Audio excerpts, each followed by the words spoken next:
মাদ্রাসা করছি। আমাদের এই মাদ্রাসা গ্রামের সকলে মিলা ওনারাও এই মাদ্রাসায় যারা এখানে স্বাক্ষর করছে তারাও এই মাদ্রাসার সদস্য, এখনও বর্তমানে সদস্য আছে। যারা এখানে প্রথম দিকে ভূমিকা তারা এই মাদ্রাসার অডিট কমিটিতেও আছে। তারা এরকম অপপ্রচার করছে।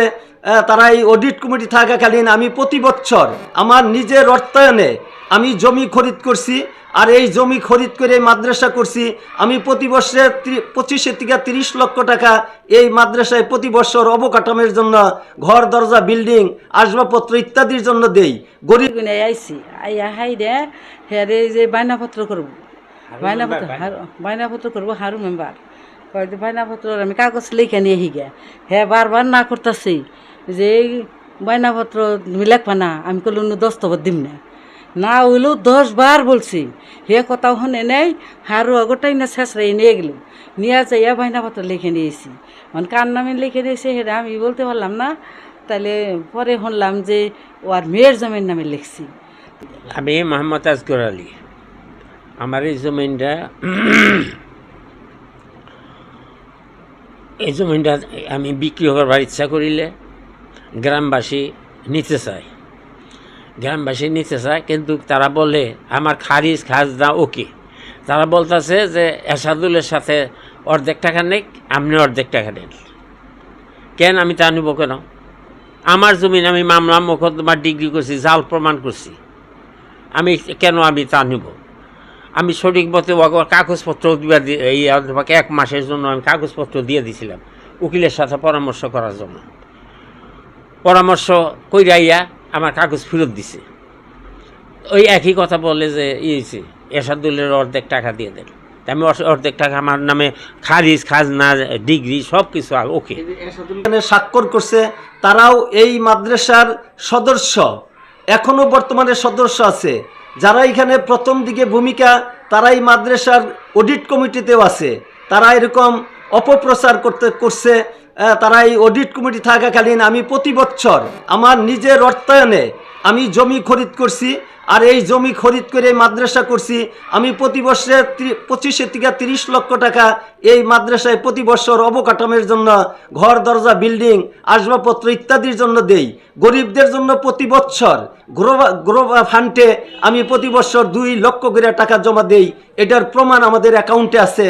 আমরা যে অ্যাকাউন্ট আছে গ্রোবা ফান্ডের যে অ্যাকাউন্ট, সেই অ্যাকাউন্ট দেখলেই বোঝা যাবে যে আমি 2 লক্ষ করে টাকা প্রতি বছর জমা দেই। এদের দ্বারা গরিবদের, ইতিমদের, বাইরের থেকেও কিছু টাকা মানুষ ইতিমদের দেয়। আর আমার 2 লক্ষ টাকা দেওয়া, এগুলি দিয়া ইতিম করে আমি পরিচালনা করতেছি। অত্র এলাকার গ্রামবাসীর পক্ষ থেকে 1-2 জন হালকা কিছু টাকা দিতেছে, বাকি কিন্তু কোনো সহযোগিতা গ্রামবাসীর পক্ষ থেকে আমি ইতিমদের জন্য পাই না। আজকে তারা ইতিম পালবো, ইতিম যদি পালে এই 10 জন ইতিম আছে, তারা এই 10 জন ইতিমকেই পালুক। এই মাদ্রাসায় 10 জন ইতিম আছে, তাদের এখন এই মাদ্রাসাকে নষ্ট করার জন্য, মাদ্রাসাকে এই 450 ছাত্র ছাত্রী এই মাদ্রাসায় অধ্যয়ন করতেছে।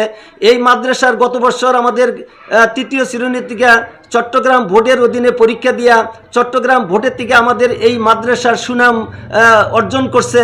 7 জন ভোটে প্লেস করছে, আর 20 জন গোল্ডেন A+ পাইছে। আর শতভাগ এখানে পাশের হার 41 জন ছাত্র ছাত্রী পরীক্ষা দিছে, সকলেই পাশের হার ভালো। তা গত বছর আমাদের আগের বছর হেফজখানা থেকে ভোটের ভিতরে 2য় এবং 3য় প্লেস করছে আমাদের এই হামিয়ত সুন্নাহ উত্তর বেডডোবা মাদ্রাসায়। এবং আমাদের কিতাবখানা থেকেও ভোটের ভিতরে 77তম সিরিয়াল আমাদের এই হামিয়ত সুন্নাহ মাদ্রাসায়। এত সুন্দর, এত অবস্থা ভালো, এগুলি দেখে কিছু মানুষ হয়তো উস্কানিমূলকভাবে এই মাদ্রাসাকে নষ্ট করার জন্য, মাদ্রাসাকে কি বলেন নষ্ট করার জন্য তারা যে পায় তারা করতেছে।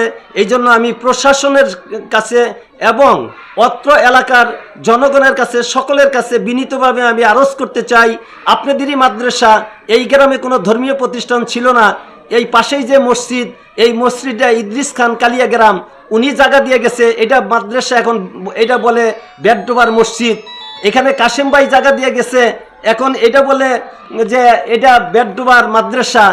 আমি হানিফ ডাক্তার এটা জায়গা দিয়া মাদ্রাসা করতেছি, এটা তো আমার কোনো ব্যক্তিগত নামে করি নাই, এটা ব্যাডডোবার মাদ্রাসা। এই মাদ্রাসার জন্য তারা কেন বিরোধিতা করে আমি এটা বুঝতে পারি না। কিছু মানুষের স্বার্থের ব্যাঘাতের কারণে আজকে এই মাদ্রাসা নষ্ট করার উদ্দেশ্যে এই সমস্ত দরখাস্ত, এই সমস্ত পরিকল্পনা এইগুলি তারা দাঁড়া করাইছে। এই জন্য আমি সকলের কাছে বিনীতভাবে অনুরোধ করব যে আমাদের এই মাদ্রাসার জন্য ক্ষতি না হয় প্রশাসনের দৃষ্টি আকর্ষণ করব।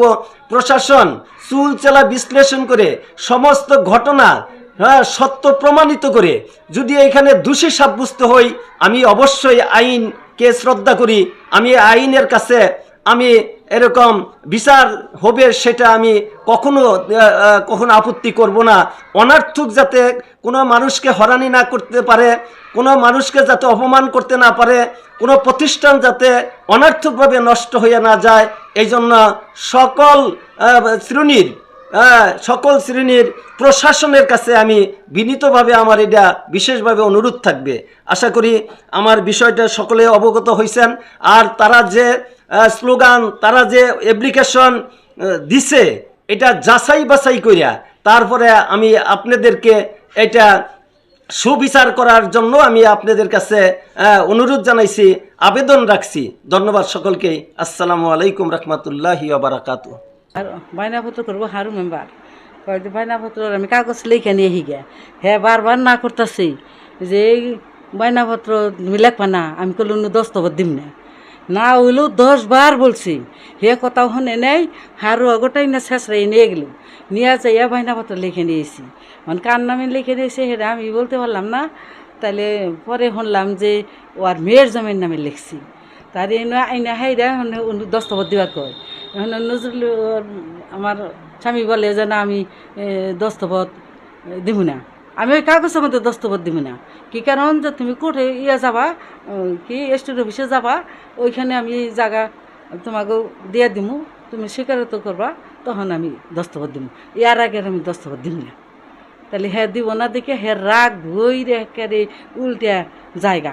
তারপরে আবার এই বইলু বইয়া হাইরা কইতাছে কারে জায়গা দিবার চাই না আপনি কি ডাক্তারের জায়গা দিবেন?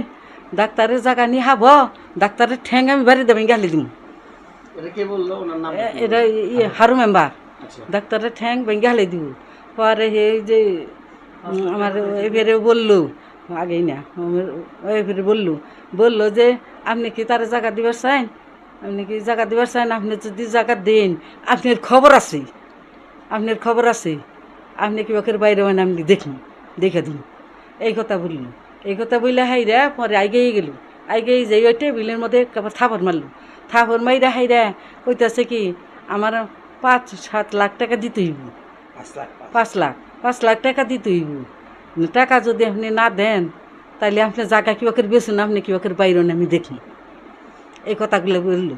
তখন আমি বলতে পারতাম, তখন আমার মুখে আই পড়ছে, আমি ওর সাথে কথা বলবো। যারা ছেলেবেলে নিয়েছে কত দি, আবার কোনটা আমার বলবো, সেই ভয়ে আমার বাসায় আইছে। সেই মানবতার খাতিরে আমি কিছু বলি নাই, আমি চুপ করে খালি শুনলাম। আমি বিক্রি করবার ইচ্ছা করিলে গ্রামবাসী নিতে চায়, কিন্তু তারা বলে আমার খাজনা ওকে। তারা বলতেছে যে এরশাদুলের সাথে অর্ধেক টাকা নেই, আপনি অর্ধেক টাকা নেন। কেন আমি তা নিব কেন? আমার জমিন, আমি মামলা মোকদ্দমা ডিগ্রি করছি, জাল প্রমাণ করছি, আমি কেন তা নিব? আমি সঠিক মতো কাগজপত্র দিবা, এই 1 মাসের জন্য আমি কাগজপত্র দিয়ে দিছিলাম উকিলের সাথে পরামর্শ করার জন্য। পরামর্শ কইরাইয়া আমার কাগজ ফেরত দিছে। ওই একই কথা বলে যে এরশাদুলের অর্ধেক টাকা দিয়ে দেন। আমি অর্ধেক টাকা আমার নামে খাজনা ডিগ্রি সব কিছু ওকে। ওই যারা কিনতে চায় আর কি। জি। পরে যেরকম আমি তা এই করছি না, কোন তা নিব কেন? ডাক্তার সাহেবের সাথে আমার আগের থেকেই কথাবার্তা ছিল এবং ডাক্তার সাহেব আগে কিছু টাকাও দিছিল।